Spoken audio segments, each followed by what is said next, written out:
Hi Ryan.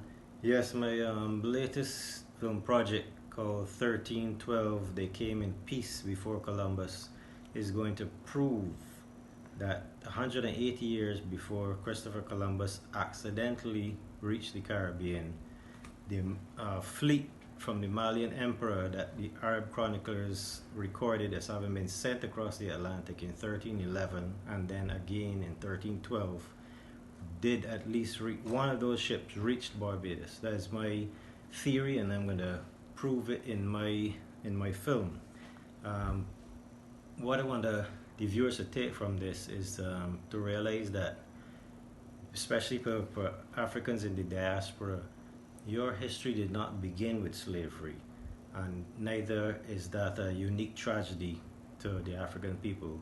Before there was African slavery in the Caribbean and the Americas, there was Amerindian slavery. Europeans enslaved my ancestors before, and the Africans were the second.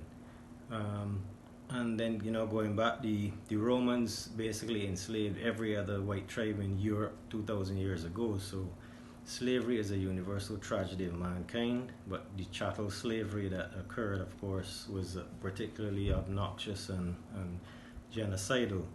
But, I want this film to raise the conscious awareness and pride of African people in diaspora to know for a fact, yes, once and for all, especially when you see all the evidence that I'm going to provide in my film, that your ancestors were great explorers, and unlike the Europeans who came with Columbus, they did not come to conquer and dominate and pillage.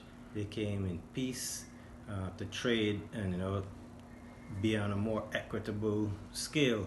That is why I believe when Columbus came, as the second strangers coming across the sea, he was given such a warm reception because the native peoples, the first encounter they had with explorers from the sea were from Africa, and they did not come to dominate and conquer and subdue them. So they automatically will believe, knowing how my people think, that everybody who's coming across the sea is going to be just as benevolent as the ones that came first. That was my people's mistake, but that is the reason why Columbus got such a friendly welcome, and I think I'm going to be able to prove that theory in the film as well. As for the PM announcing lately that the film industry in Barbados is going to be getting additional government support, I think that's a wonderful thing because, not only for my First Nations